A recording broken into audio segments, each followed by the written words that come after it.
ರಾಮಾಯ ರಾಮಭದ್ರಾಯ ರಾಮಚಂದ್ರಾಯ ವೇಧಸೆ ರಘುನಾಥಾಯ ನಾಥಾಯ ಸೀತಾಯಾಃ ಪತಯೇ ನಮಃ.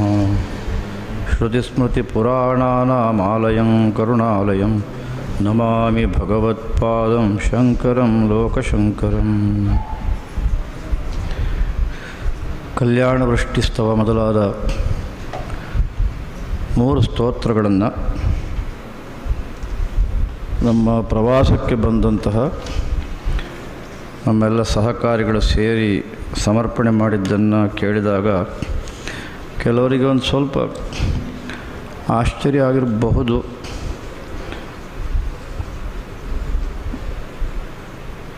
ಆವಾಗ ಆಶ್ಚರ್ಯ ಆಗದೇ ಇದ್ದರೂ ಕೂಡ ಈಗ ನಾನು ಹೇಳೋ ವಿಷಯವನ್ನು ಕೇಳಿದ ಮೇಲಾದರೂ ಆಶ್ಚರ್ಯ ಆದರೆ ಅದೊಂದಷ್ಟು ಮುಂದಕ್ಕೆ ಫಲ ಕೊಡಬಹುದು ಅಂತ ಕಾಣುತ್ತೆ. ಶ್ರೀ ಶಂಕರ ಭಗವತ್ಪಾದರ ಸ್ತೋತ್ರದ ವಿಷಯವಾಗಿ ಬೇಕಾದಷ್ಟು ನಾವು ಕೇಳ್ತಾನೆ ಬಂದಿದ್ದೇವೆ ಮತ್ತು ಅದರ ಮಹತ್ವದ ಕುರಿತಾಗಿ ಕೂಡ ತಿಳ್ಕೊಂಡು ಬರ್ತಾ ಇದ್ದೇವೆ. ಈ ಬಾರಿ ನಾವು ಈ ಒಂದು ಪ್ರವಾಸವನ್ನು ಕೈಗೊಂಡ ಒಂದು ಸಂದರ್ಭ ಬೆಂಗಳೂರು ಮಹಾನಗರದಲ್ಲಿ ಚಾತುರ್ಮಾಸದ ಮರುಕ್ಷಣದಲ್ಲೇ ಸಮರ್ಪಣಾ ಕಾರ್ಯಕ್ರಮ. ಅದು ಸುಮಾರು 2 ಲಕ್ಷದ ಹತ್ತಿರ 1,76,323 ಸಂಖ್ಯೆ. ವೈಜ್ಞಾನಿಕವಾಗಿ ವಿಶ್ಲೇಷಣೆ ಮಾಡಿದವರು ಹೇಳಿದ ಸಂಖ್ಯೆ ಇದು. ಆಮೇಲೆ ಆ ದಿವಸ ಪಾರಾಯಣ ಮಾಡಿದ ಸಂಖ್ಯೆ ಅಂತೂ 2 ಲಕ್ಷ ದಾಟಿದೆ. ಆ ಕಾರ್ಯಕ್ರಮ ಮುಗಿತಾ ಇದ್ದಾಗ ನಾವು ಪ್ರವಾಸವನ್ನು ಆರಂಭ ಮಾಡಿದೆವು. ಈ ಪ್ರವಾಸಕ್ಕೆ ನಮ್ಮ ಬಂಡವಾಳ ಇದ್ದಿದ್ದೆಷ್ಟು ಅಂದರೆ 4.5 ಲಕ್ಷ ರೂಪಾಯಿ ಶ್ರೀಮಾನ್ ನಾಗಾನಂದ್ ಅವರು ಕೊಟ್ಟರು. ಗುರುಗಳು ಭಾಳ ದೊಡ್ಡ ಪ್ರವಾಸಕ್ಕೆ ಹೊರಟಿದ್ದೀರಿ, ಖರ್ಚಿಗೆ ಆಯಿತು ಇರಲಿ ಅಂಥೇಳಿ ಕೊಟ್ಟರು. ಆಮೇಲೆ ನಮ್ಮ ಮೈಸೂರಿನ ಆಡಿಟರ್ ಶ್ರೀಮಾನ್ ರಾಮಚಂದ್ರ ಅವರು, ನಮ್ಮ ಟ್ರಸ್ಟಿಗಳು ಹೌದು, ನಮ್ಮ ಮಠದ ಅಕೌಂಟ್ಸ್ ನೋಡೋರು ಹೌದು, ಶೃಂಗೇರಿ ಶಾಖಾ ಮಠ ಮೈಸೂರಿನ ಧರ್ಮಾಧಿಕಾರಿಗಳು ಹೌದು. ಅವರು 1 ಲಕ್ಷ ರೂಪಾಯಿ ಕೊಟ್ಟರು. ಅಲ್ಲಿಗೆ 5.5 ಲಕ್ಷ ರೂಪಾಯಿ. ಅದಾದ ಮೇಲೆ ಮಧ್ಯೆ ಶ್ರೀಮತಿ ಸಾವಿತ್ರಿ ರಂಗನಾಥನ್ ಅವರ ರಾಮಾನಂದೇಂದ್ರ ಸರಸ್ವತಿ ಭಕ್ತ ಮಂಡಳಿಯ ಕಡೆಯಿಂದ ಒಂದು 50,000 ರೂಪಾಯಿ ಕೊಟ್ಟರು. ಇದಿಷ್ಟು ನಮ್ಮ ಬಂಡವಾಳ. ನಾವು ವಾಸ್ತವಿಕವಾಗಿ 4.5 ತಿಂಗಳು ಪ್ರವಾಸ ಮಾಡಬೇಕಾಗಿತ್ತು, ಅದೀಗೆಲ್ಲ ಗೊತ್ತಿರೋ ವಿಷಯ. ಆದರೆ ಈಗ 2.5 ತಿಂಗಳ ಕಾಲ 24 ಜನ ಒಟ್ಟಿಗೆ 4 ವಾಹನಗಳು ಇಟ್ಟುಕೊಂಡು ಪ್ರವಾಸ ಮಾಡಿಕೊಂಡು ಬಂದಿದ್ದೇವೆ. ಇಲ್ಲಿ ಭಾಳ ಜನ ಅನುಭವಿಗಳು ನಾವು ಕೂತಿದ್ದೇವೆ. ನಾನೊಂದು ಪ್ರಶ್ನೆ ಸುಮ್ಮನೆ ಮಾಡ್ತೇನೆ, ಯಾರಾದರೂ ಉತ್ತರ ಹೇಳಿದರೆ ಭಾಳ ಸಂತೋಷಪಡ್ತೇನೆ.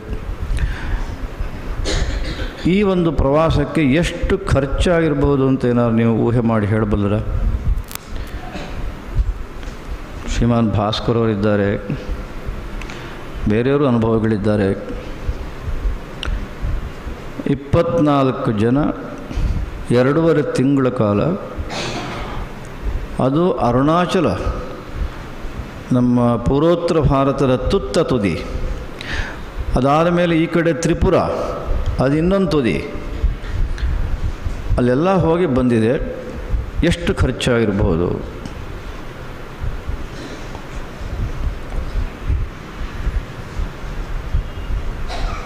ಭಾಸ್ಕರ್ ಹೇಳ್ತೀರಾ?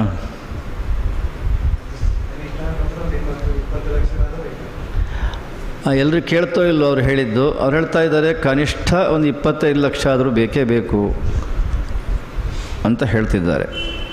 ಇನ್ಯಾರ್ದಾದ್ರೂ ಇದೆ ಅಭಿಪ್ರಾಯ?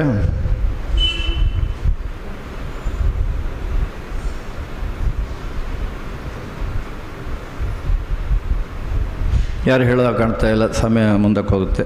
ಆಗಲಿ, ಭಾಸ್ಕರ್ ಅವರು ಒಳ್ಳೆಯ ಅಭಿಪ್ರಾಯವನ್ನು ಹೇಳಿದರು. ಈಗ ಏನಾಯಿತು ಅಂತ ನಾನು ಹೇಳ್ತೇನೆ. ಆಗ ಈ ಕಲ್ಯಾಣ ವೃಷ್ಟಿಸ್ತವ ಇದು 3 ಸ್ತೋತ್ರವನ್ನು ಈ ಪ್ರವಾಸಕ್ಕೆ ಬಂದವರೇ ಹೇಳಿದ್ದು ಏನು ವಿಶೇಷ ಅಂತ ನೀವು ಅರ್ಥ ಮಾಡಿಕೊಳ್ಳಬಲ್ಲರಿ ಅಂತ ನಾನು ಭಾವಿಸ್ತೇನೆ. ನಮಗೆ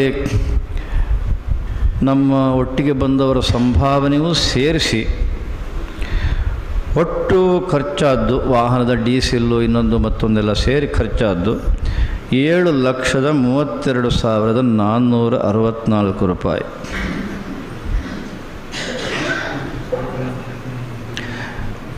ಇನ್ನೊಂದು ಲಕ್ಷ ಚಿಲ್ಲರೆ 1,65,350 ರೂಪಾಯಿ ಡೀಸೆಲಿಂದು ನಮ್ಮ ಗುಲ್ಬರ್ಗದ ಒಬ್ಬರು ಮಹನೀಯರು ಸೋಲಾಪುರಕ್ಕೆ ಬಂದಿದ್ದರು. ಅದು ಏನು ಕಾಣುತ್ತೋ ಗೊತ್ತಿಲ್ಲ, ಒಂದು ಕಾರ್ಡ್ ಕೊಟ್ಟು ನೀವು ಎಷ್ಟು ಬೇಕಾದ್ರೂ ಡೀಸೆಲ್ ಹಾಕ್ಸಿ ಅಂತ ಕೊಟ್ಟರು. ನಾನು ಒಪ್ಪಲಿಲ್ಲ. ಆಮೇಲೆ ಇಲ್ಲ ಅದೇನು ತೊಂದರೆ ಇಲ್ಲ ಮಾಡಿಸಿ ಕೊನೆಗೆಲ್ಲ ಆಗಿ ಕೊನೆಗೆ 2 ವಾಹನದ್ದಾದರೂ ಕೊನೆಗೆ ಆಗಲೇಬೇಕು ಅಂತ ಹೇಳಿ ಒಂದು ನಂದು, ಅಂದರೆ ನಾನು ಕೂತ ಗಾಡಿ ನಂದಲ್ಲ, ಅದು ಡಾಕ್ಟರ್ ರವಿಶಂಕರ್ ಅವರದ್ದು, ಇನ್ನೊಂದು ನಮ್ಮ ಟಿ ಈ 2ಕ್ಕೆ ಡೀಸೆಲ್ ಅವರ ಕಾರ್ಡಿಂದ ಹಾಕುವುದು ಅಂತ ಮಾಡುತ್ತೆ. ಹಾಗೆ ಅದು ಸುಮಾರು 1,65,350 ರೂಪಾಯಿ. ಈ ಎಲ್ಲ ಸೇರಿಸಿದರೂ ಕೂಡ 10 ಲಕ್ಷ ಮೀರುವುದಿಲ್ಲ.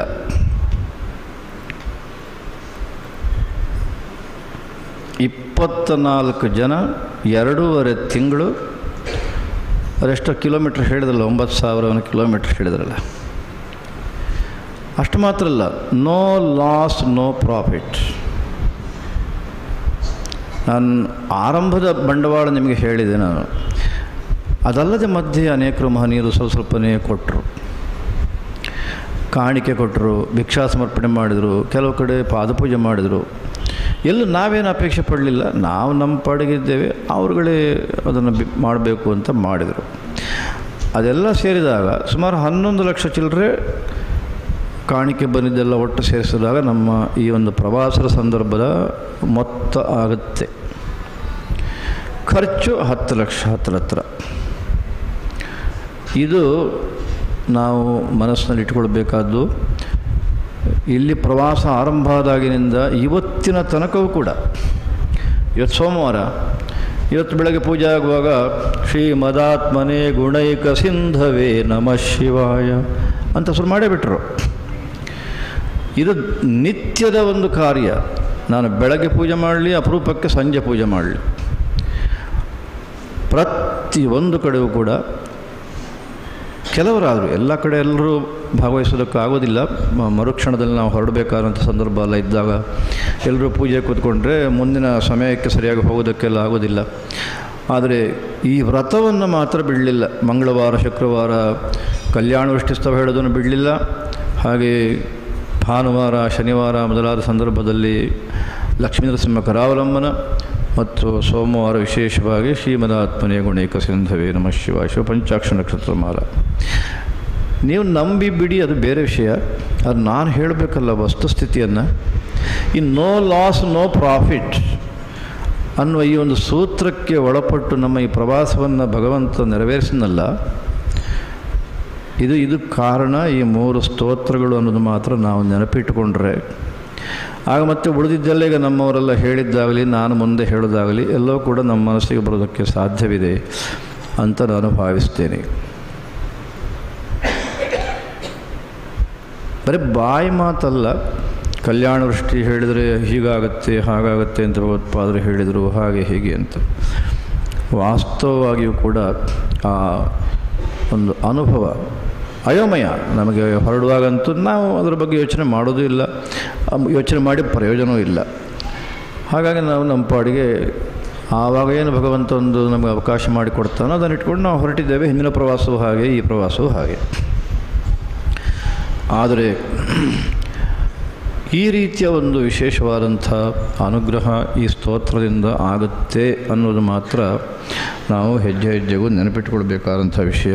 ಇನ್ನು ಪ್ರವಾಸದ ಕುರಿತಾಗಿ ನಾನು ಅವಶ್ಯವಾಗಿ ಮುಂದಿನ ದಿನಗಳಲ್ಲಿ ಕಳೆದ ಬಾರಿಯಂತೆ ಹೇಳ್ತೇನೆ. ಯಾಕಂದರೆ ಇವತ್ತು ಬಹಳ ಸಮಯ ಮುಂದಕ್ಕೆ ಹೋಗಿರೋದ್ರಿಂದ ನಾನು ಅದನ್ನು ಮತ್ತೆ ವಿಶೇಷವಾಗಿ ಹೇಳ್ತಾ ಹೋಗೋದಕ್ಕೆ ಸಾಧ್ಯವಿಲ್ಲ. ಅಷ್ಟಾದರೂ ಕೂಡ ಒಂದು 2-3 ಅಂಶಗಳನ್ನು ಉಲ್ಲೇಖ ಮಾಡಿ ನನ್ನ ಮಾತನ್ನು ಮುಕ್ತಾಯ ಮಾಡೋದಕ್ಕೆ ಪ್ರಯತ್ನ ಪಡ್ತೇನೆ. ಇನ್ನು ಉಳಿದ ಅಂಶಗಳನ್ನು ಮುಂದಕ್ಕೆ ಹೇಳ್ತೇನೆ.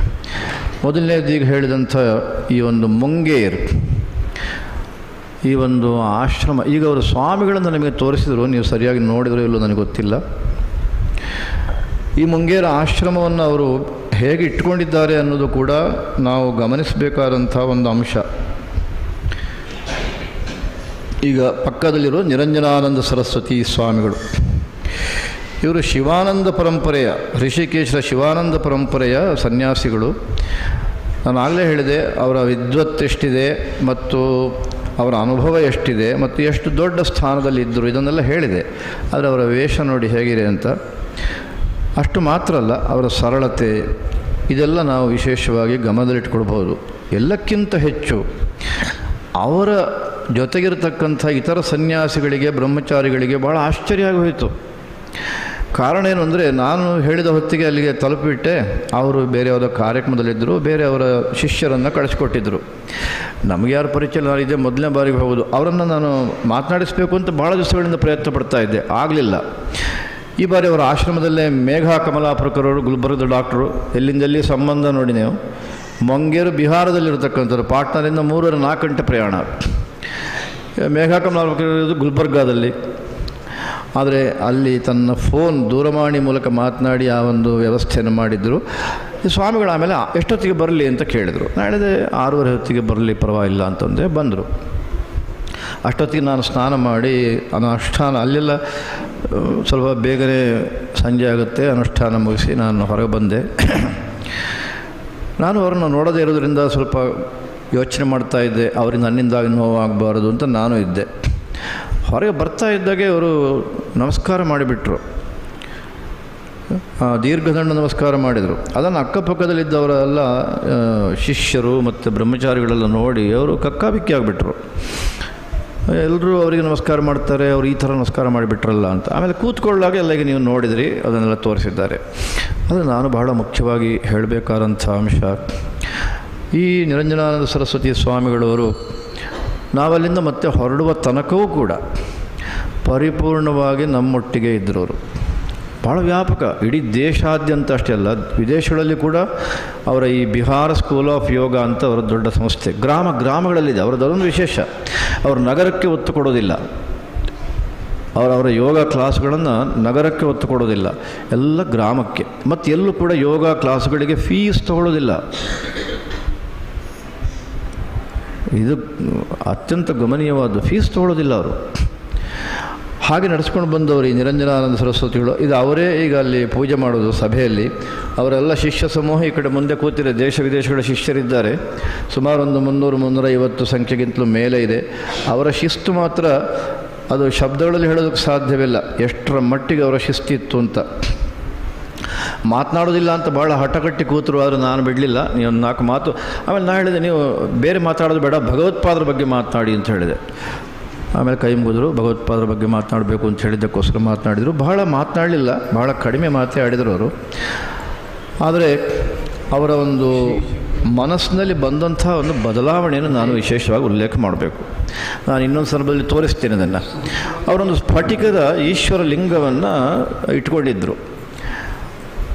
ಅದನ್ನು ನನಗೆ ತೆಗೆದು ತೋರಿಸಿದರು. ಇದು ನೀವು ಸ್ವೀಕಾರ ಮಾಡ್ತೀರಿಲ್ಲೋ ಗೊತ್ತಿಲ್ಲ, ಆದರೆ ನೀವು ಸ್ವೀಕಾರ ಮಾಡಿದರೆ ನನಗೆ ಭಾಳ ಸಂತೋಷ, ಅದಕ್ಕೋಸ್ಕರ ನಾನೀಗ ತೆಗಿತಾ ಇದ್ದೇನೆ ಅಂತಂದರು. ಏನು ವಿಶೇಷ ಅಂತಂದೆ. ಇಲ್ಲ, 12 ಈ ಥರದ ಲಿಂಗಗಳನ್ನು ನಾನು ಕೈಲಾಸ ಪರಿಕ್ರಮ ಮಾಡುವಾಗ, ಸುತ್ತುವಾಗ ಕೈಯಲ್ಲೇ ಹಿಡ್ಕೊಂಡು ನಾನು ಪರಿಕ್ರಮ ಮಾಡಿದೆ. ಅದಾದ ಮೇಲೆ ಇದನ್ನು ನಾನು ಯೋಚನೆ ಮಾಡಿ ಯಾರಿಗೆ ಕೊಟ್ಟರೆ ಇದು ಸರಿ ಹೋಗುತ್ತೆ ಅಂತ ನಾನು ತೀರ್ಮಾನ ಮಾಡಿ ಸುಮ್ಮನೆ ಬಂದವರಿಗೆಲ್ಲ ಕೊಡಲಿಕ್ಕೆ ಹೋಗೋದಿಲ್ಲ. ಯಾಕಂದರೆ ಇರೋದೇ 12. ಒಂದು, ಎರಡನೇದು ಇದು ಇಂಥವರಿಗೆ ಹೋಗಬೇಕು ಅಂತ ನನ್ನ ಮನಸ್ಸಿನಲ್ಲಿ ಇತ್ತು. ಹಾಗಾಗಿ ಇವತ್ತು ಇದನ್ನು ನಿಮಗೊಂದು ಕೊಡಬೇಕು ಅಂತ ನಾನು ಮಾಡಿದ್ದೇನೆ ಅಂತ ಒಂದು ಸ್ಫಟಿಕದ ಈಶ್ವರ ಲಿಂಗವನ್ನು ಅವರು ಕೊಟ್ಟರು. ಇಲ್ಲಿ ಫೋಟೋದಲ್ಲಿ ಅದು ತೆಗೆದಿದ್ದಾರೆ, ಇಲ್ಲ ಗೊತ್ತಿಲ್ಲ. ಯಾಕಂದರೆ ಈ ಫೋಟೋ ತೆಗೆಯೋರಿಗೆಲ್ಲ ಅದರ ಮಹತ್ವ ಗೊತ್ತಾಗೋದಿಲ್ಲ. ಅವರು ಮತ್ತು ಮಾತು ಕೂಡ ಭಾಳ ಮೆದು, ಅಂದರೆ ಪರಮ ಮೆದು, ಯಾರಿಗೆ ಗೊತ್ತೇ ಆಗೋದಿಲ್ಲ. ಹತ್ರ ಕೂತವನಿಗೆ ಗೊತ್ತಾಗಬೇಕಷ್ಟೇ, ಅದು ಬಿಟ್ಟರೆ ಗೊತ್ತಾಗೋದಿಲ್ಲ. ಆ ಥರ ಅವರದ್ದು ಪರಿಸ್ಥಿತಿ, ಸ್ವಭಾವ. ಅಲ್ಲಿ ಕೆಳಗಡೆ ಕೈಯಲ್ಲಿ ನನ್ನ ಕೈಯಲ್ಲಿ ಅದರ ಕವರ್ ಇಟ್ಕೊಂಡಿದ್ದೇನೆ ಮತ್ತು ನನ್ನ ಕೈಯಲ್ಲಿದೆ, ನಾನು ನೋಡ್ತಾ ಇದ್ದೀನಿ. ಅದರಲ್ಲಿ ಶ್ರೀಚಕ್ರ ಇದೆ ಆ ಸ್ಫಟಿಕ ಲಿಂಗದಲ್ಲಿ, ಈಶ್ವರ ಲಿಂಗದಲ್ಲಿ. ಅದನ್ನು ಅವರು ನನಗೆ ಕೊಟ್ಟರು. ಅದಾದ ಮೇಲೆ ಅವರದಲ್ಲಿ 3 ಭಾಗ ಇದೆ. ನಮಗೊಂದು ವಸತಿಗೆ ಒಂದು ಹಳೆಯದು, ನಮ್ಮ ಜಗದ್ಗುರು ಶ್ರೀಮದ್ ಅಭಿನವ ವಿದ್ಯಾತೀರ್ಥ ಮಹಾಸ್ವಾಮಿಗಳವರು ಇವರ ಆಶ್ರಮಕ್ಕೆ ಹೋಗಿದ್ದರು. ಆಗ ಅವರಿಗೆ ವಾಸಕ್ಕೆ ಜಾಗ ಕೊಟ್ಟ ಆ ಒಂದು ಜಾಗವನ್ನೇ ನನಗೂ ವಸತಿ ಕೊಟ್ಟಿದ್ದರು. ಅವರು ವಿಶೇಷವಾದ ಗೌರವ ಭಾವನೆಯಲ್ಲೇ ಕೊಟ್ಟಿದ್ದಾರೆ. ನಾನು ಶೃಂಗೇರಿ ಸಂಪ್ರದಾಯವನ್ನು ಅನುಸರಿಸುವಂತ ಗೊತ್ತಿದ್ದರಿಂದ ಅಲ್ಲೇ ನನಗೆ ವಾಸ ಕೊಟ್ಟಿದ್ದರು. ಆಮೇಲೆ ಅವರು ನಮ್ಮ ಇನ್ನೊಂದು ಸನ್ಯಾಸಿ ಪೀಠ ಅಂತ ಇದೆ, ಗಂಗಾಮಯ್ಯ ತೀರದಲ್ಲೇ ಇದೆ, ನೀವು ಅದನ್ನು ನೋಡಬೇಕು ಒಂದು ಸಾರಿ ಅಂತ ಹೇಳಿದರು. ನಾನು ಆಯಿತು ಅಂತ ಹೇಳಿದ್ದೆ. ಮರುದಿವಸ ನಮ್ಮನ್ನು ಅಲ್ಲಿ ಕರ್ಕೊಂಡು ಹೋದರು. ಇದೀಗ ಇದು ಒಂದು ಜ್ಯೋತಿ ಮಂದಿರ ಅಂತ ಮಾಡಿದ್ದಾರೆ. ಈ ಸ್ವಾಮಿಗಳ ಒಂದು ವಿಶೇಷ ಏನು ಅಂದರೆ, ದೇಶ ವಿದೇಶಗಳಲ್ಲಿ ಅವರು ಯೋಗವನ್ನು ಹೇಳಿಕೊಡ್ತಾರಲ್ಲ, ಹಾಗಾಗಿ ಎಲ್ಲ ಭಕ್ತರು ಬರ್ತಾರೆ, ಮತ್ತು ಮುಸಲ್ಮಾನರು ಬರ್ತಾರೆ, ಕ್ರಿಶ್ಚಿಯನ್ ಬರ್ತಾರೆ. ಹಾಗಾಗಿ ಯಾರಿಗೂ ಬೇಸರವಾಗಬಾರ್ದು, ಅವರಿಗೆ ದುಃಖ ಆಗಬಾರ್ದು ಅನ್ನೋ ಕಾರಣಕ್ಕಾಗಿ ಅವರು ಅಲ್ಲಿ ಯಾವುದೇ ನಮ್ಮ ದೇವತೆಗಳನ್ನು ಪ್ರತಿಷ್ಠೆ ಮಾಡಲಿಲ್ಲ. ಅದರ ಬದಲು ಒಂದು ಜ್ಯೋತಿಯನ್ನು ಇಟ್ಟಿದ್ದಾರೆ. ಅವರವರಿಗೆ ಅವರವರು ಬೇಕಾದಾಗ ಅದನ್ನು ಭಾವಿಸಿಕೊಂಡು ಅದನ್ನು ಭಾವಿಸಲಿ, ಪೂಜೆ ಮಾಡಲಿ ಅಂತ. ಅದರ ಹಿಂದೆ ನೋಡಿ ಒಂದು ದೃಶ್ಯ ಇದೆ. ಇದು ಹೃಷಿಕೇಶರ ದೃಶ್ಯ ಅಂತೆ ಅವರೇ ಹೇಳಿದ್ದದು. ಈ ಹೃಷಿಕೇಶರ ದೃಶ್ಯವನ್ನು ಇದಕ್ಕೆ ಜೋಡಿಸಿ ಅಲ್ಲೊಂದು ವ್ಯವಸ್ಥೆ ಮಾಡಿದ್ದಾರೆ. ಅವ ಎಂಥ ನಾಸ್ತಿಕ ಆದರೂ ಕೂಡ ಅಲ್ಲಿ ಹೋಗಿ ಒಂದು 10 ನಿಮಿಷ ಸುಮ್ಮನೆ ಕೂತ್ಕೊಳ್ಳೋದಂತೂ ಖಂಡಿತ, ಅಲ್ಲಿ ಯಾವುದೇ ಸಂದೇಹ ಇಲ್ಲ. ಪರಮ ಸ್ವಚ್ಛ. ಆಮೇಲೆ ಆ ಹೃಷಿಕೇಶರ ಸನ್ನಿವೇಶ ನಾವು ಹೃಷಿಕೇಶದಲ್ಲೇ ಕೂತಾಗೆ ಆ ರೀತಿ ಭಾವನೆ ಬರುವಾಗ ಅಲ್ಲೊಂದು ವ್ಯವಸ್ಥೆಯನ್ನು ಮಾಡಿದ್ದಾರೆ. ನಾನು ಭಾಳ ಸಂತೋಷಪಟ್ಟೆ. ಅದಾದ ಮೇಲೆ ಅವರು ಈ ಸನ್ಯಾಸಿ ಪೀಠಕ್ಕೆ ಕರ್ಕೊಂಡು ಹೋದರು. ಸನ್ಯಾಸಿ ಪೀಠ ಗಂಗಾ ತೀರ, ವಾಸ್ತವಿಕ ಗಂಗಾ ತೀರ. ಅಲ್ಲಿಗೆ ಸೀತೆ ಅಲ್ಲಿಗೆ ಹೋಗಿದ್ಲು, ರಾಮ ಎಲ್ಲ ಅಲ್ಲಿ ಒಟ್ಟಿಗೆ ಹೋಗಿದ್ದರು. ಆ ಸೀತೆ ಅಲ್ಲಿ ಒಂದು ಪಾದ ಅದರ ಚಿಹ್ನೆ ಹೊಂದಿದೆ ಆ ಗಂಗಾ ಮಧ್ಯೆ ಅಂತೆಲ್ಲ ಅವರು ನಮಗೆ ವಿವರಣೆ ಕೊಟ್ಟರು. ಆದರೆ ಸಂಧ್ಯಾಕಾಲ ಆಗಿತ್ತು. ಅದರ ಮಧ್ಯೆ ನಮ್ಮವರು ಬರಬೇಕಾದವರು ಸರಿಯಾದ ಸಮಯಕ್ಕೆ ಸರಿ ಹೊರಡದ ಕಾರಣದಿಂದಲಾಗಿ ನಾವು ಹೊರಟು ಬಂದು ಅವರು ಬರ್ತಾರೆ ಅಂತ, ಆದರೆ ಅವರಿಗೆ ನಾವು ಎಲ್ಲಿ ಹೋಗ್ತಾ ಇದ್ದೇವೆ ಅಂತ ಗೊತ್ತಾಗದೆ ತಡ ಮಾಡಿಬಿಟ್ರು. ಹಾಗೆ ಸ್ವಲ್ಪ ಅಲ್ಲಿ ಸಮಯದ ಇಕ್ಕಟ್ಟಾಯಿತು, ಸೂರ್ಯಾಸ್ತಕ್ಕೆ ಬಂದಿತ್ತು. ಹಾಗಾಗಿ ಎಲ್ಲ ದೃಶ್ಯವನ್ನು ಪರಿಪೂರ್ಣವಾಗಿ ನಮ್ಗೆ ಹಿಡಿಲಿಕ್ಕಾಗಲಿಲ್ಲ. ಆದರೂ ಕೂಡ ಆ ಸನ್ಯಾಸಿ ಪೀಠ ಅನ್ನೋದು ಆ ಒಂದು ಅವರ ವ್ಯವಸ್ಥೆ, ಅವರ ದೃಷ್ಟಿ ಇದೆಯಲ್ಲ ಪರಮಾದ್ಭುತ. ಅಲ್ಲಿ ಸನ್ಯಾಸಿಗಳಿಗೆ ಮಾತ್ರ ಅಲ್ಲಿ ವಾಸಕ್ಕೆ ವ್ಯವಸ್ಥೆ. ನನಗೆ ಅವರಲ್ಲಿ ಹೇಳಿದರು ಕೈ ಮುಗಿದು, ಮಹಾರಾಜ್ ನಿಮಗೆ ಈ ಬಾರಿ ನಾನು ಅಲ್ಲಿ ವ್ಯವಸ್ಥೆ ಅಂತ ಮಾಡಿದ್ದೆ, ಯಾಕಂದರೆ ಅಭಿನವ ವಿದ್ಯಾಧರ ಮಹಾಸ್ವಾಮಿಗಳು ಉಳ್ಕೊಂಡ ಜಾಗ, ಅದಕ್ಕಾಗಿ ಸಾರಿ ನಾವು ಅಲ್ಲೇ ಇರಬೇಕು ನೀವು ಅಂತ. ಆದರೆ ಇನ್ನು ಮುಂದೆ ನೀವು ಯಾವಾಗಲೇ ಬನ್ನಿ ಇಲ್ಲಿಗೆ, ನೀವು ಎಷ್ಟೇ ದಿವಸ ಇಲ್ಲಿರಿ, ಅದು ಪ್ರಶ್ನೆನೇ ಇಲ್ಲ. ಈ ಸನ್ಯಾಸಿ ಪೀಠ ಪೂರ್ತಿ ನಿಮ್ಮದು, ನಿಮಗೆ ಬಿಟ್ಟುಕೊಡ್ತೇನೆ. ನೀವು ಇಲ್ಲೇ ನಿಮ್ಮ ಅನುಷ್ಠಾನ ಅದು ಏನೆಲ್ಲ ಮಾಡಬೇಕು ಅದೆಲ್ಲ ಮಾಡಿ, ಇದನ್ನು ನಿಶ್ಚಯ. ಮತ್ತು ನನಗೆ ಭಾಳ ದಿವಸಗಳ ಮೊದಲು ನೀವು ಹೇಳಬೇಕಾದಿಲ್ಲ, ಕೆಲವೇ ದಿವಸಗಳ ಮೊದಲು ಹೇಳಿದ್ರೆ ಸಾಕು, ಎಲ್ಲ ವ್ಯವಸ್ಥೆ ನಾನು ಮಾಡ್ತೇನೆ. ನಾನು ನಂಬೋದಕ್ಕೆ ಆಗ್ತಿಲ್ಲ, ಯಾಕಂದರೆ ಅವರ ಒಂದು ಆ ಭವನಗಳು, ಅದರ ವ್ಯವಸ್ಥೆಗಳು, ಅಷ್ಟಾಗಿಯೂ ಕೂಡ ಹಣ ಎಲ್ಲಿ ಯಾರ ಹತ್ರ ಕೇಳೋದಿಲ್ಲ ಅವರು. ಇದೊಂದು ಬಹಳ ವಿಶೇಷ. ಅವರವರ ಶ್ರದ್ಧಾಭಕ್ತಿಗೆ ತಕ್ಕಂತೆ ಕೊಟ್ಟು ಮಾಡಿದ ಒಂದು ಕಾರಣದಿಂದಲೇ ಕಟ್ಟಿದಂತಹ ಒಂದು ಭವನ. ಅದನ್ನು ಮುಂದಿನ ದಿವಸ ನಿಮಗೆ ತೋರಿಸ್ತಾರೆ. ಅದನ್ನು ಇಡೀ ನಮಗೆ ಬಿಟ್ಟುಕೊಡ್ತೇನೆ ಅಂತ ಹೇಳಿದರು. ಅದಾದ ಮೇಲೆ ಅಲ್ಲಿ ಒಂದು ಕೇದಾರೇಶ್ವರನ ಒಂದು ಪ್ರತಿಷ್ಠೆ ಮಾಡಿಸಿದ್ದಾರೆ ಅವರು.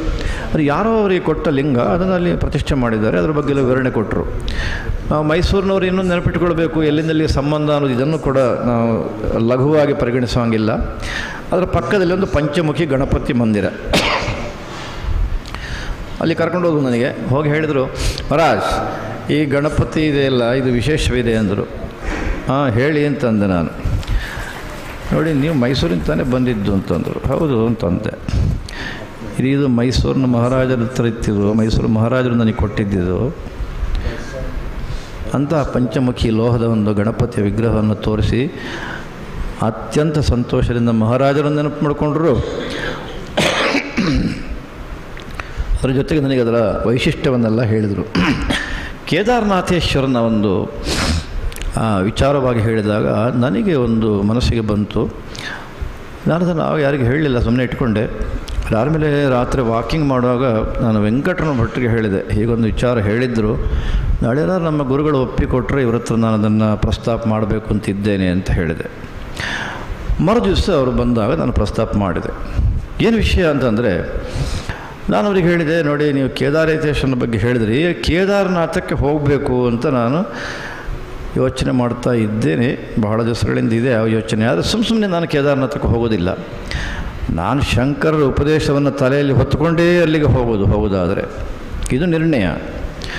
ಆದರೆ ಇದು ಹೋಗಬೇಕು ಅಂತ ಅಂದ್ಕೊಂಡಿದ್ದೇನೆ. ಆದರೆ ನನಗೆ ಈ ಭಾಗ ನಿಮ್ಮನ್ನು ಇಲ್ಲಿ ನೋಡಿ, ನಿಮ್ಮ ಮಾತೆಲ್ಲ ಕೇಳಿ, ಕೇದಾರನಾಥೇಶ್ವರನ ಬಗ್ಗೆ ನೀವು ಹೇಳಿದ್ದನ್ನು ನೋಡಿ ಒಂದು ಮನಸ್ಸಿಗೆ ಬಂದಿದೆ. ಏನು ಅಂದರೆ, ನಾನೀಗ ಏನಾದ್ರು ಮುಂದಕ್ಕೆ ಹೋಗೋ ಸಂದರ್ಭದಲ್ಲಿ ನೀವೇನಾದ್ರು ನನ್ನೊಟ್ಟಿಗೆ ಬರಲಿಕ್ಕೆ ಆಗುತ್ತಾ ಅಂತ ಕೇಳಿದೆ.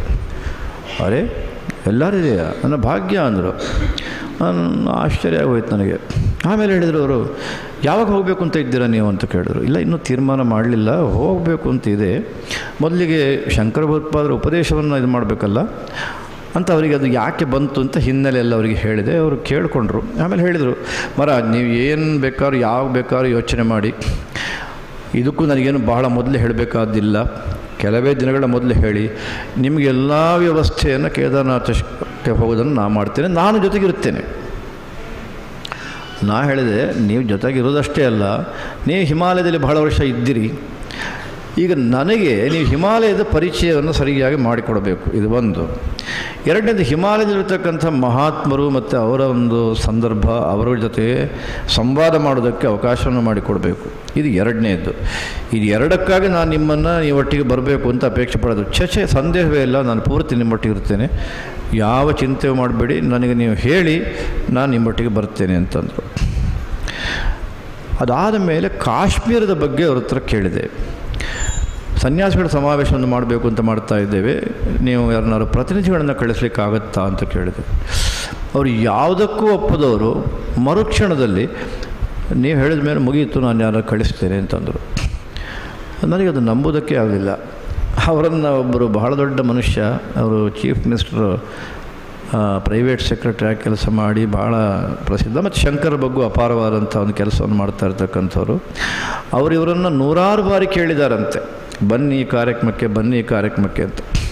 ಅವ್ರು ಹೇಳಿದರು ನನಗೆ, ಸ್ವಾಮೀಜಿ ನಾನು ಅವರಿಗೆ ಒಂದೇ ಮಾತು ಹೇಳಿದೆ, ನೀವು ವಿಶೇಷ ವಿಮಾನವನ್ನು ವ್ಯವಸ್ಥೆ ಮಾಡಿದರೂ ಕೂಡ ನಿಮ್ಮ ಕಾರ್ಯಕ್ರಮಕ್ಕೆ ನಾನು ಬರೋಲ್ಲ.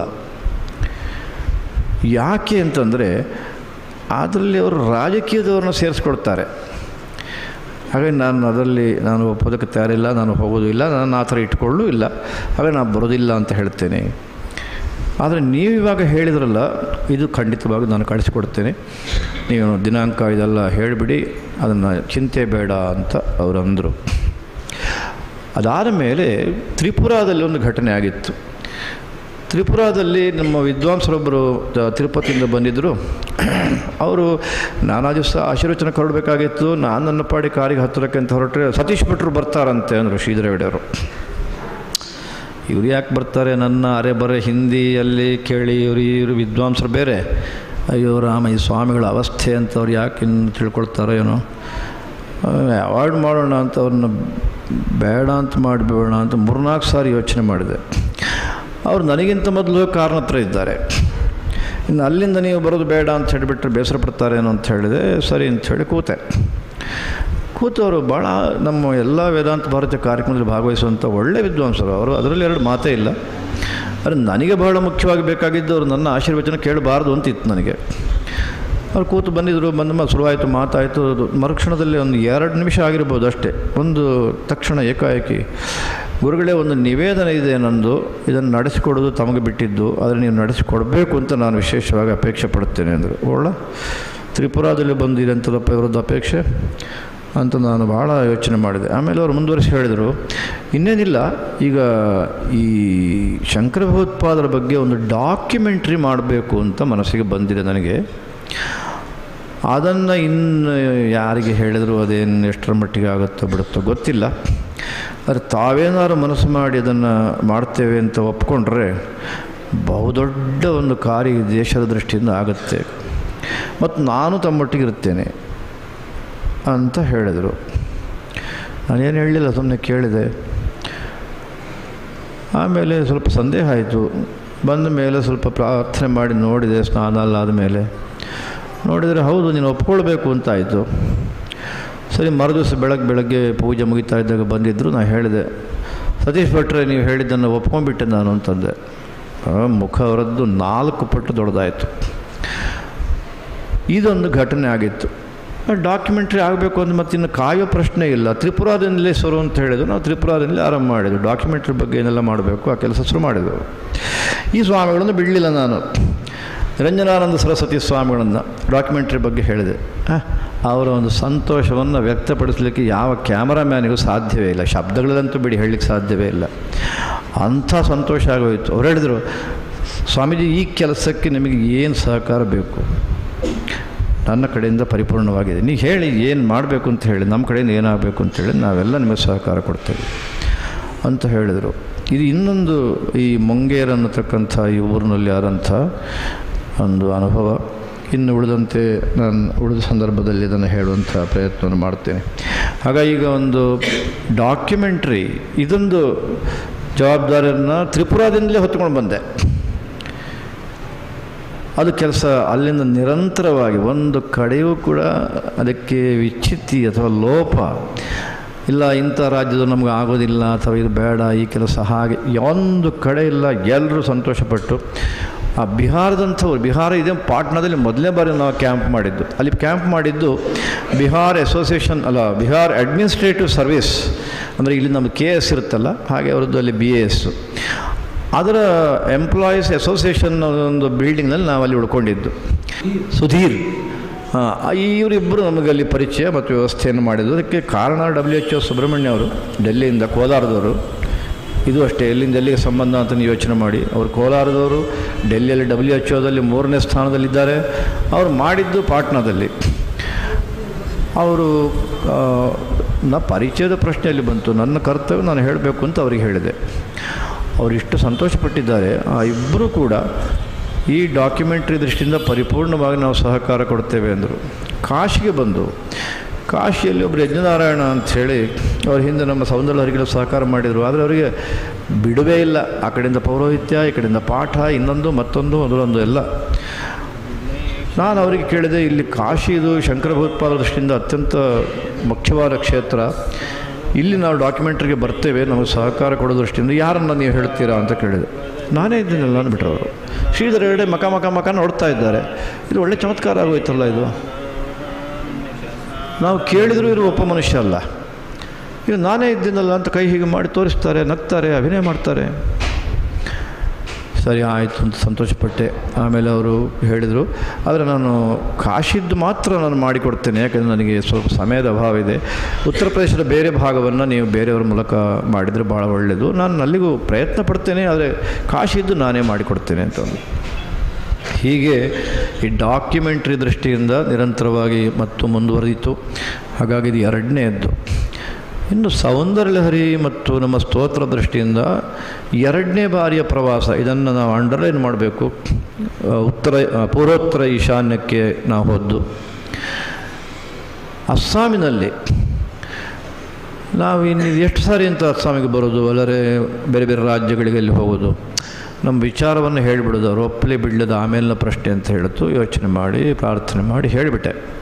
ಹೇಳಿದೆ, ನಾವು ಈ ವರ್ಷ ಅಂದರೆ 2025 ಕೊನೆ, ಅಥವಾ ನೀವು ಇಲ್ಲಿಯ ಸಮಯ ನೋಡ್ಕೊಂಡು ಯಾವಾಗ ಹೇಳ್ತೀರೋ ಆವಾಗ 2026 ಆರಂಭಕ್ಕಾದ್ರೂ ಪರವಾಗಿಲ್ಲ, ಒಟ್ಟಿನಲ್ಲಿ 50,000 ಜನಕ್ಕೆ ಸೌಂದರ್ಯಲಹರಿಯನ್ನು ಹೇಳಿಕೊಟ್ಟು ನಾವಿಲ್ಲಿ ಸಮರ್ಪಣೆ ಮಾಡಬೇಕು ಅಂತ ನಾನು ಹೇಳಿದೆ. ಅವರು ಮೊದಲಿಗೆ ನಾವು ಸ್ವಲ್ಪ ವಿಚಾರ ಮಾಡ್ತೇವೆ ಅಂತಂದರು. ಸರಿ, ಆಮೇಲೆ ಮೆಲ್ಲ ಹೇಳಿದರು, ಇಲ್ಲಿ ನಮಗೆ ಬೇರೆಲ್ಲ ನಾವು ಮಾಡ್ತೇವೆ, ಹಣದ ಸಮಸ್ಯೆ ಅಂತಂದರು. ಈಗ ಒಂದು 3-4 ಸಾರಿ ಅದೇ ಹಾಗೂ ಹೀಗೂ ಹೇಳ್ತಾ ಬಂದರು. ಆದರೆ ಅಸ್ಸಾಮಿನ ಇನ್ನೊಂದು ಭಾಗಕ್ಕೆ ನಾವು ಹೋದು, ಶ್ರೀಭೂಮಿ ಅಂತ ಅದಕ್ಕೆ ಈಗ ಹೆಸರಿಟ್ಟಿದ್ದಾರೆ, ಕಿಶನ್ಗಂಜ್ ಅಂತ. ನಾವು ಹಿಂದೆನೂ ಅಲ್ಲಿ ಕ್ಯಾಂಪ್ ಮಾಡಿದ್ದು. ಅಲ್ಲಿ ನಮ್ಮ ಮಹೇಶ್ ಭಾಗವತ್ ಅಂತ ಅವರು ಉಡುಪಿಯವರವರು, ಅವರಲ್ಲಿ ಫುಲ್ ಟೈಮರ್ ಕೂಡ ಕೆಲಸ ಮಾಡ್ತಿದ್ದಾರೆ. ಅವರ ಕಿವಿಗೂ ನಾವು ಹಾಕ್ತು. ಅವರು ಇಲ್ಲ, ಅವರು ಮುಜಮ್ದಾರ್ ಅಂತ ಇದ್ದಾರೆ, ಅವರಿಗೆ ನೀವಲ್ಲ ಗೋಸ್ವಾಮಿ ಅಂತ ಇದ್ದಾರೆ, ಗೋಸ್ವಾಮಿಯವ್ರಿಗೆ ನೀವು ಹೇಳಿ ಅಂತಂದರು. ಗೋಸ್ವಾಮಿಯವ್ರಿಗೆ ಹೇಳಿತು. ಆಮೇಲೆ ಅವರೊಳಗಡೆಲ್ಲ ವಿಚಾರ ಮಾಡ್ತಾಯಿದ್ರು. ಕೊನೆಗೆ ಅವರು ಹೇಳಿದರು, ನಾವು ಈ ಭಾಗದ್ದೊಂದು ಬೇರೆ ಮಾಡ್ತೇವೆ, ಆ ಭಾಗದ್ದು ಬೇರೆ ಮಾಡಿ. ಕಾರಣ ಏನು ಅಂದರೆ ಅವರು ಹೇಳಿದ್ದು, ಈ ಶ್ರೀಭೂಮಿ ಅನ್ನುವಲ್ಲಿಂದ ಅವರ ರಾಜ್ಯದ ರಾಜಧಾನಿಗೆ ಹೋಗಬೇಕಾದ್ರೆ, ಆ ರಾಜ್ಯವೇ ಎಷ್ಟು ಚಿಕ್ಕದು ಅಂತ ನಿಮಗೆಲ್ಲ ಗೊತ್ತಿದೆ ಅಂತ ನಾನು ಭಾವಿಸ್ತೇನೆ. ಎಲ್ಲ ಅದನ್ನು ತೋರಿಸ್ತೇನೆ ನಾನು ಮುಂದಕ್ಕೆ ನನ್ನ ವಿವರಣೆ ಕೊಡುವಾಗ. ಆ ರಾಜ್ಯಗಳನ್ನು ನಿಮ್ಮ ಕಣ್ಣು ಮುಂದಕ್ಕೆ ತರುವ ಪ್ರಯತ್ನ ಮಾಡ್ತೇನೆ. ಆದರೆ ಅಲ್ಲಿಯ ಪರಿಸ್ಥಿತಿ ಹೀಗಿದೆ, ಆ ಗುಡ್ಡಗಾಡಿನ ಮಧ್ಯೆ, ಕಣಿವೆಗಳ ಮಧ್ಯೆ 10.5 ಗಂಟೆ ಪ್ರಯಾಣ ಮಾಡಲೇಬೇಕು ಗೌಹಾತಿಗೆ ಹೋಗಬೇಕು ಅಂದರೆ. ನಾವೀಗ ಇಲ್ಲೆಲ್ಲ ಸಾವಿರಾರು ಜನರಿಗೆ ಹೇಳಿಕೊಟ್ಟರೂ ಕೂಡ ಅವರು ಗೌಹಾತಿಗೆ ಬರೋದು ಹೇಗೆ ಸಮರ್ಪಣೆಗೆ? ಸಾಧ್ಯವೇ ಇಲ್ಲ. ಮತ್ತು ಖರ್ಚು ಮಾಡ್ಕೊಂಡು ಹೋಗಬೇಕು ಅಲ್ಲಿಗೆ, ಅದಂತೂ ಇನ್ನೂ ಕಷ್ಟದ ಕೆಲಸ. ಅದಕ್ಕಾಗಿ ನಾವು ಈ ಕಡೆ 4 ಜಿಲ್ಲೆಗಳಲ್ಲಿ ನಾವು ಇಲ್ಲಿ ಮಾಡ್ತೇವೆ. ಗೌಹಾತಿಯಲ್ಲಿ ಗೌಹಾತಿ ನಗರ ಮತ್ತು ಅಸ್ಸಾಮಿನ ಬೇರೆ ಜಿಲ್ಲೆಗಳನ್ನು ಸೇರಿಸೋ ಪ್ರಯತ್ನ ನೀವು ಮಾಡಿ, ಹಾಗೆ ಮಾಡೋಣ ಅಂತಂದರು. ನಾವು ಸಂತೋಷಪಟ್ಟು ಆಯಿತು ಅಂತ ಹೇಳಿದ್ವು.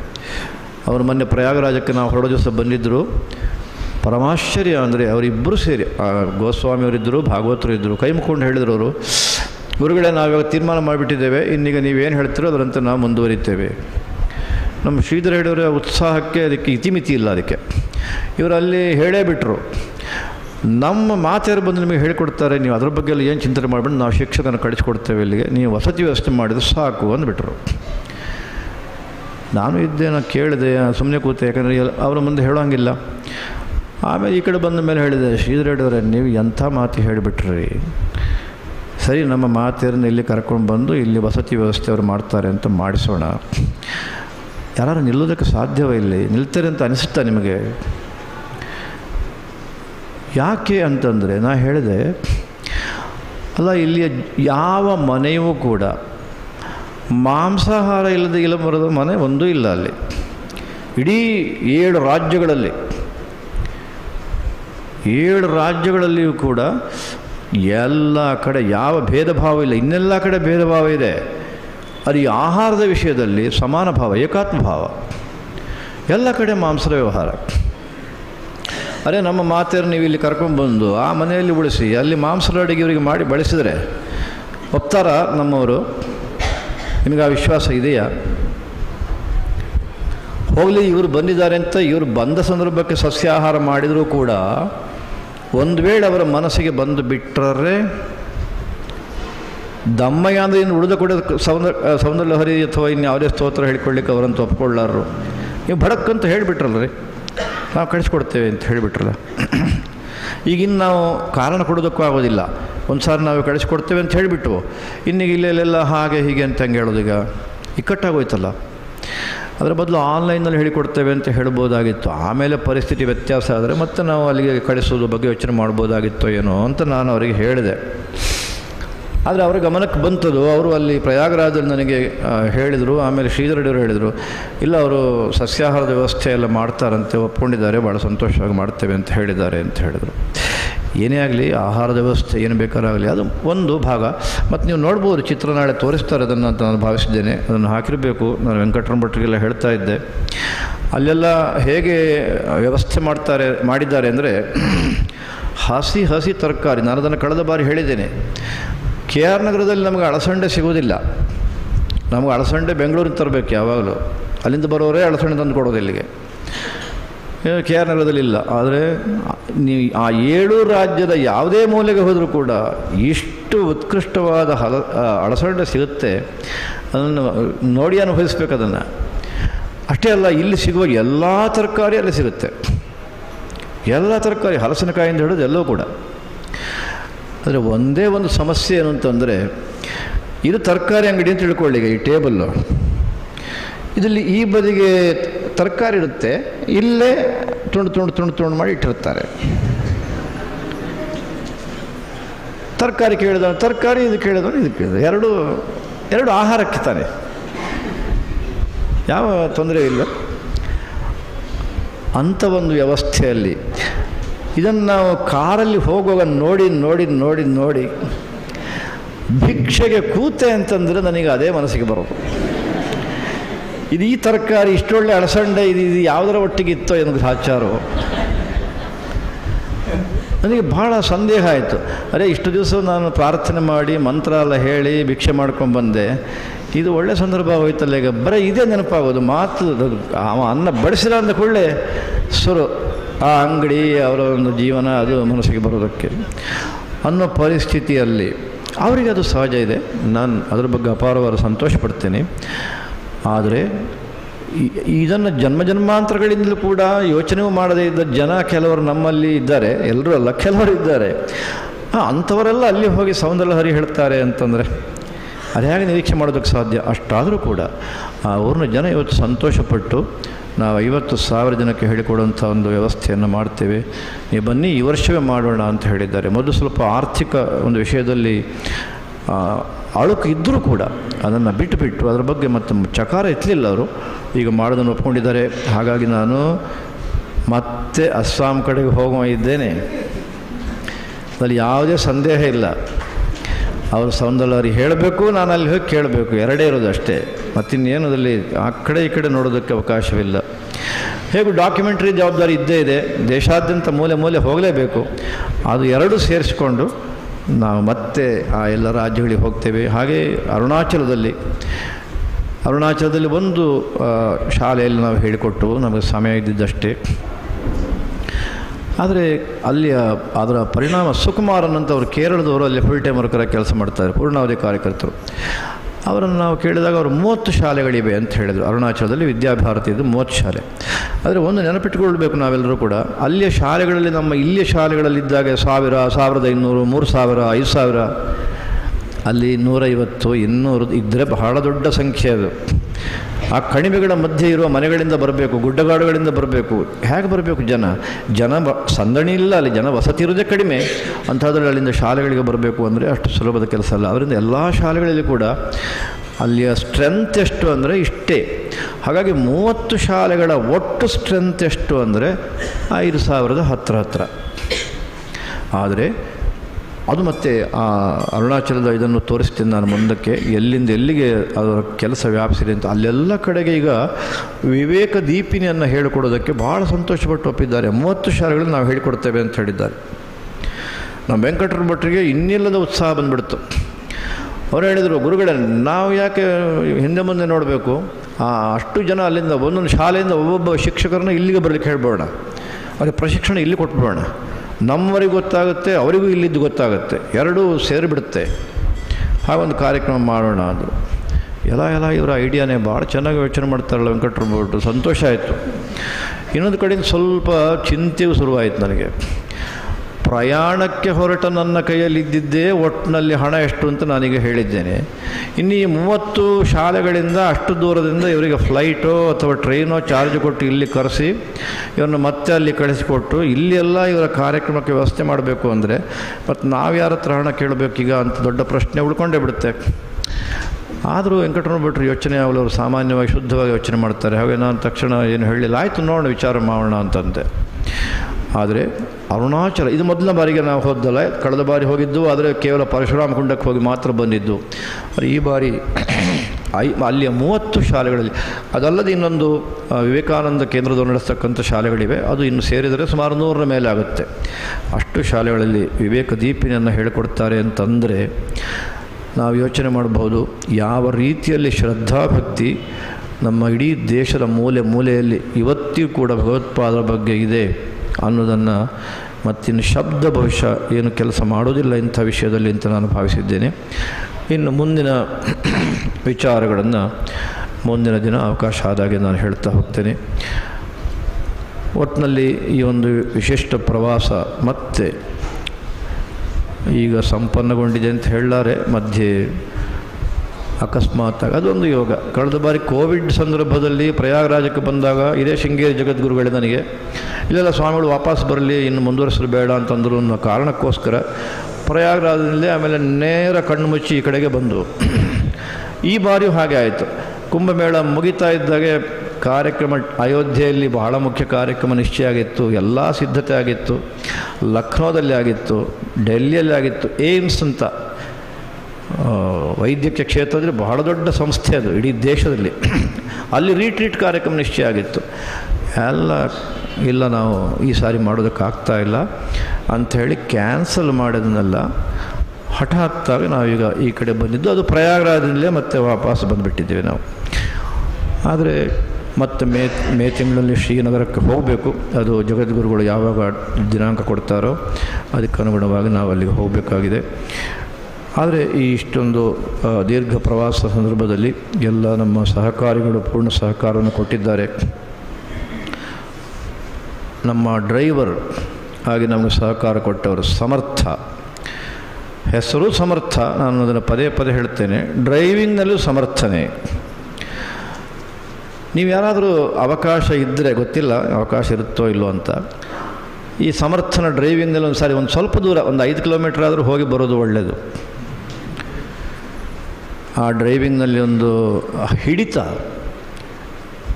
ಯಾವ ಕ್ಷಣಕ್ಕೆ ಏನು ಮಾಡಬೇಕು, ಹೇಗೆ ಮಾಡಬೇಕು ಅನ್ನೋ ಒಂದು ವಿಚಾರದಲ್ಲಿ ಒಂದು ನಿರ್ಣಯ. ಆಮೇಲೆ ಡ್ರೈವಿಂಗ್ ಮಾಡ್ತಾ 10 ದಿಕ್ಕುಗಳಿಗೆ ನೋಡ್ತಾ ಇರ್ತಾರೆ, 8 ಅಲ್ಲ 10 ದಿಕ್ಕುಗಳು. ಅದು ಬೋರ್ಡ್ ಇರ್ಬೋದು, ಅಂಗಡಿಗಳಿರ್ಬೋದು, ಇನ್ನೊಂದಿರ್ಬೋದು, ಹೋದವರಿರ್ಬೋದು, ಬಂದವರಿರ್ಬೋದು, ಪ್ರತಿಯೊಂದು ಕೂಡ ಅದು ಸಮರ್ಥನ ಗಮನಕ್ಕೆ ಬರುತ್ತೆ. ಅಷ್ಟಾದರೂ ಡ್ರೈವಿಂಗ್ನಲ್ಲಿ ಯಾವುದೇ ತೊಂದರೆ ಇಲ್ಲ, ಯಾವುದೇ ವ್ಯತ್ಯಾಸ ಇಲ್ಲ, ಡ್ರೈವಿಂಗ್ ಸಲೀಸಾಗಿ ಹೋಗ್ತಾ ಇರುತ್ತೆ. ಅಂಥ ಒಂದು ವಿಚಿತ್ರವಾದ ಡ್ರೈವಿಂಗು.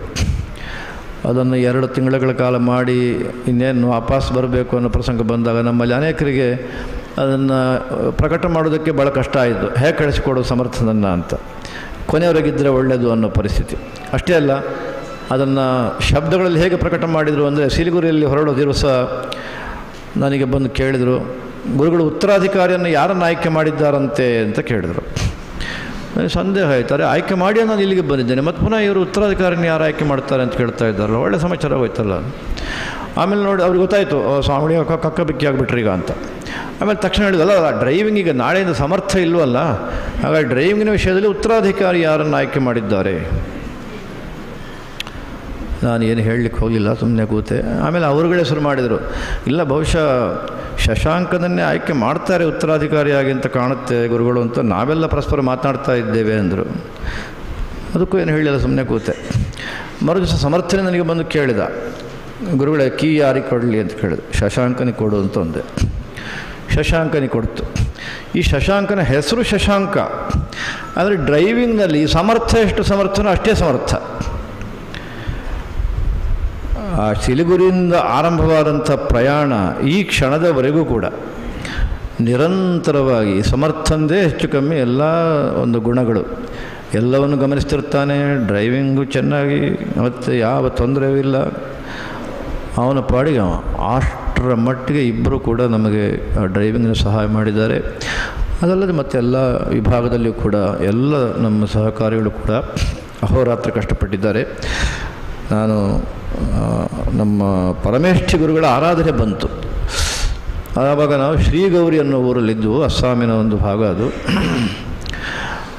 ಅಲ್ಲಿಗೆ ಬಂದು ಸೇರಿದ್ದೇ ರಾತ್ರಿ, ಬಹಳ ಲೇಟಾಗಿತ್ತು. ನಾನು ಬೇಗ ಬಂದೆ, ನಮ್ಮ ಕಾರ್ಯ ಯಾವಾಗಲೂ ಬೇಗ ಬರುತ್ತೆ. ಆಮೇಲೆ ನಮ್ಮ ಗೂಡ್ಸ್ ಎಲ್ಲ ಅಲ್ಲಿ ಇಲ್ಲಿ ಎಲ್ಲ ಕಷ್ಟಪಟ್ಟು ಒದ್ದಾಡಿ ಬಂದು ಸೇರ್ಕೊಳ್ಬೇಕಾದ್ರೆ 8 ಗಂಟೆಯನ್ನು ರಾತ್ರಿ ಆಗಿತ್ತು. ಅದಾದ ಮೇಲೆ ಎಲ್ಲ ಜೋಡಿಸಿ ಪೂಜೆ ಎಲ್ಲ ಆಯಿತು.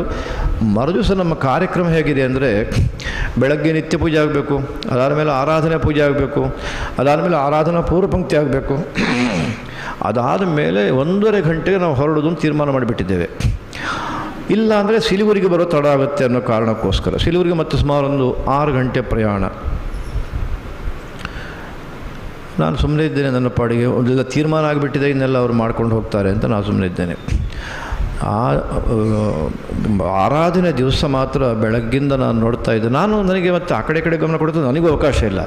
ಪೂಜೆ ಮುಗಿಸಿದೆ, ಮರುಕ್ಷಣ ಬಂದೆ, ಮತ್ತೆ ಸ್ನಾನ ಮಾಡಿದೆ, ಮತ್ತೆ ಆರಾಧನೆ ಪೂಜೆಗೆ ಹೋದೆ, ಅದು ಮುಗಿಸಿದೆ, ಪೂರ್ವಪಂಕ್ತಿ ಹಾಕಿದೆ, ಬಂದೆ, ಭಿಕ್ಷೆ ಮಾಡಿದೆ. ಆಮೇಲೆ ನೋಡಿ 1.5 ಗಂಟೆ ಸರಿ ಹೊರಡಬೇಕು ಅಂಥೇಳಿ ಸಮಯ ಕೊಟ್ಟೆ.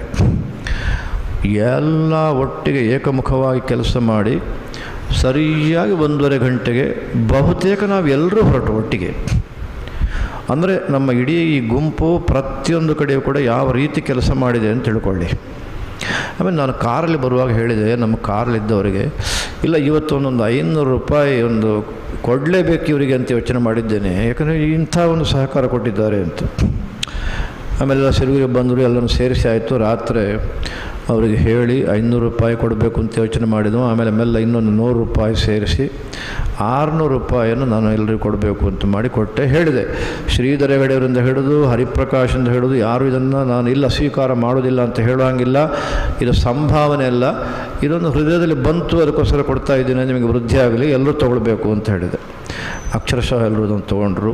ಇದು ಒಂದು ದಿವಸ ಅಲ್ಲ, ಈಗ ಇವತ್ತು ಅಷ್ಟೇ, ಹುಣ್ಣಿಮೆ ದಿವಸ ಅಷ್ಟೇ. ಗೌಹಾತಿಯಲ್ಲಿ ಚಳಿ ಬೇರೆ, ಹುಣ್ಣಿಮೆ ದೀಕ್ಷಾ ವಿಸರ್ಜನೆ ಆಗಬೇಕು, ಚಕ್ರಾರ್ಚನೆ ಆಗಬೇಕು, ನಿತ್ಯ ಪೂಜೆ ಆಗಬೇಕು. ಅದಾದ ಮೇಲೆ ಹೊರಟು ನಾವು 4-5 ಗಂಟೆ ಆ ಗುಡ್ಡಗಾಡಿನಲ್ಲಿ ಬಂದು ಇನ್ನೊಂದು ಊರಿಗೆ ಸೇರಬೇಕು. ಅದು ಹೊಸ ಊರು ಬೇರೆ. ಆದರೂ ನಮ್ಮವರೆಲ್ಲ ಅದು ಹೇಗೆ ಮಾಡಿದರು, ಹೇಗಾಯಿತು ಅಂತ ಯಾರೂ ಅದನ್ನು ಶಬ್ದಗಳಲ್ಲಿ ಹೇಳೋದಕ್ಕೆ ಸಾಧ್ಯವಿಲ್ಲ. ಅಂತ ಒಟ್ಟಿನಲ್ಲಿ ಎಲ್ಲರೂ ಕೂಡ ಸಮರ್ಪಕವಾಗಿ ಮಾಡಿ ಆ ಕಾರ್ಯಕ್ರಮವನ್ನು ಕೂಡ ಯಶಸ್ವಿ ಮಾಡಿದ್ದಾರೆ. ಹಾಗೆ ನಮ್ಮ ಇಡೀ ಪ್ರವಾಸದ ಯಾವುದೇ ದಿನ ಆದರೂ ಕೂಡ ಪ್ರತಿಯೊಂದು ದಿನವೂ ಕೂಡ ನಾವು ಯೋಚನೆ ಮಾಡಿದ್ದಕ್ಕೆ ತಕ್ಕನ ಹಾಗೆ ಎಲ್ಲರೂ ಕೂಡ ಸಹಕಾರವನ್ನು ಕೊಟ್ಟಿದ್ದರಿಂದ ಇದು ಅತ್ಯಂತ ಯಶಸ್ವಿಯಾಗಿದೆ. ಮತ್ತು ಇಲ್ಲಿಂದ ನಮಗೆ ಎಸ್ಕಾರ್ಟ್ ದೃಷ್ಟಿಯಿಂದ ನಮ್ಮ ಅಡ್ಮಿನಿಸ್ಟ್ರೇಟರ್ ಶ್ರೀಮಾನ್ ನಾಗೇಶ್ ಅವರು, ಈ ಎಸ್ಕಾರ್ಟಿಂದ ಅದೊಂದು ದೊಡ್ಡ ಪ್ರಪಂಚ. ಅದನ್ನು ಯಾವುದಾದ್ರು ವಿಶೇಷ ಸಂದರ್ಭಗಳಲ್ಲಿ ಹೇಳಬೇಕು. ಅದನ್ನು ಆ ಕರ್ತವ್ಯವನ್ನು ಇಲ್ಲಿಂದ ಮಾಡ್ತಾ ಇದ್ದವರು ನಾಗೇಶ್ ಅವರು, ಅವರಿಗೆ ಸೂತ್ರಧಾರರಾಗಿ ನಮ್ಮ ಸ್ವಾಮಿಗಳು, ಮಧ್ಯೆ ನಮ್ಮ ಶ್ರೀಧರ ಹೆಗಡೆ ಅವರು. ಇದು ಈ ಎಲ್ಲ ಸೇರಿಕೊಂಡು ಎಸ್ಕಾರ್ಟ್ನ ವ್ಯವಸ್ಥೆಯನ್ನು ಮಾಡ್ತಾಯಿದ್ದರು. ಹಾಗಾಗಿ ನಾಗೇಶ್ ಅವರು ಇಲ್ಲೊಂದು ಸ್ವಲ್ಪ ಪುಣ್ಯ ಹೇಳ್ಕೊಂಡ್ಬಿಟ್ರು. ಅವರು ಪ್ರವಾಸಕ್ಕೆ ಬರದೇ ಇದ್ದರೂ ಕೂಡ ಇಲ್ಲಿಂದ ಒಂದಷ್ಟು ಪ್ರಯತ್ನ ಮಾಡಿ ಅದನ್ನು ಯಶಸ್ವಿ ಮಾಡಿದ್ದರಿಂದ ಆ ಪುಣ್ಯ ಅವರಿಗೂ ಹೋಯಿತು. ಹೀಗಾಗಿ ಇಲ್ಲಿದ್ದವರಾಗಲಿ ಅಥವಾ ಪ್ರವಾಸಕ್ಕೆ ಬಂದವರಾಗಲಿ ಎಲ್ಲರೂ ಕೂಡ ಪ್ರವಾಸ ಚೆನ್ನಾಗಾಗಲಿ ಅನ್ನೋ ದೃಷ್ಟಿಯಿಂದ ಕೆಲಸ ಮಾಡಿದ್ದರಿಂದ ನಿರ್ವಿಘ್ನವಾಗಿ ಆಗಿದೆ. ಎಲ್ಲಕ್ಕಿಂತ ನಾನು ಆಗಲೇ ಹೇಳಿದ ಹಾಗೆ, ಈ ಹಿಂದೆನೂ ಹೇಳಿದ ಹಾಗೆ, ನಮ್ಮ ಆರಾಧ್ಯರೆಯವರು ನಮ್ಮ ಗುರುಗಳ ಒಂದು ಕೃಪಾ ಕಟಾಕ್ಷದಿಂದ ನಾವು ಯೋಚನೆ ಮಾಡಿದ್ದಕ್ಕಿಂತ ಹೆಚ್ಚು, ಅದು ಹೆಚ್ಚು ಅಂದರೆ ಎಷ್ಟು ಅಂತ ಖಂಡಿತವಾಗಿ ಅದನ್ನು ಊಹೆ ಮಾಡೋದಕ್ಕೆ ಸಾಧ್ಯವಿಲ್ಲ. ಅಂಥ ಎಲ್ಲ ಕಾರ್ಯಗಳು ಆಗುವುದಕ್ಕೆ ಕಾರಣವಾಗಿದೆ. ಆ ದೃಷ್ಟಿಯಿಂದ ನಾನು ನಮ್ಮೆಲ್ಲ ಸಹಕಾರ ಕೊಟ್ಟವರಿಗೂ ಕೂಡ ವಿಶೇಷವಾದ ನಾರಾಯಣ ಸ್ಮರಣೆಗಳನ್ನು ತಿಳಿಸ್ತೇನೆ ಮತ್ತು ಅವರ ಕುಟುಂಬಕ್ಕೆ ನಮ್ಮ ಆರಾಧ್ಯರೆಯವರ ಪರಿಪೂರ್ಣವಾದ ಶ್ರೇಯಸ್ಸನ್ನು ಕರುಣಿಸಲಿ ಅಂತ ಪ್ರಾರ್ಥನೆಯನ್ನು ಈ ಸಂದರ್ಭದಲ್ಲಿ ಮಾಡ್ತೇನೆ. ಮತ್ತು ಈಗ ಅವರು ಮಠದಿಂದ ಆಶೀರ್ವಾದ ಮಾಡಿಕೊಡುವಂಥ ಒಂದು ಪ್ರಸಾದವನ್ನು ಎಲ್ಲರೂ ಒಬ್ಬೊಬ್ಬರಾಗಿ ಬಂದು ಸ್ವೀಕಾರ ಮಾಡಬೇಕು. ಕಾರ್ಯಕ್ರಮ ಮುಗಿತಾ ಇದ್ದಾಗೆ ಅದಾದ ಮೇಲೆ ನಾವು ಪ್ರಸಾದಕ್ಕೆ ಎದ್ದು ಹೋಗಬೇಕು. ಅಲ್ಲಿ ತನಕ ಒಂದು 5 ರಿಂದ 7 ನಿಮಿಷದೊಳಗೆ ಅದು ಮುಗಿಯುತ್ತೆ. ಅದಕ್ಕೆ ನಾವು ಸಮಯ ಕೊಡಬೇಕು ಅಂತ ಅಪೇಕ್ಷೆಯನ್ನು ವ್ಯಕ್ತಪಡಿಸ್ತಾ, ಅತ್ಯಂತ ಶ್ರದ್ಧಾಭಕ್ತಿಗಳಿಂದ ಇವತ್ತು ಈ ಒಂದು ಸಭಾ ಕಾರ್ಯಕ್ರಮಕ್ಕೆ ವ್ಯವಸ್ಥೆ ಮತ್ತು ನಾವೆಲ್ಲ ಬಂದು ಭಾಗವಹಿಸಿದ್ದಕ್ಕಾಗಿ ಎಲ್ಲರಿಗೂ ಕೂಡ ನಾರಾಯಣ ಸ್ಮರಣೆಗಳು ತಿಳಿಸ್ತಾ ಮಾತನ್ನು ಮುಕ್ತಾಯ ಮಾಡ್ತೇನೆ. ಹರ ನಮಃ ಪಾರ್ವತೀಪತಯೇ ಹರ ಹರ ಮಹಾದೇವ.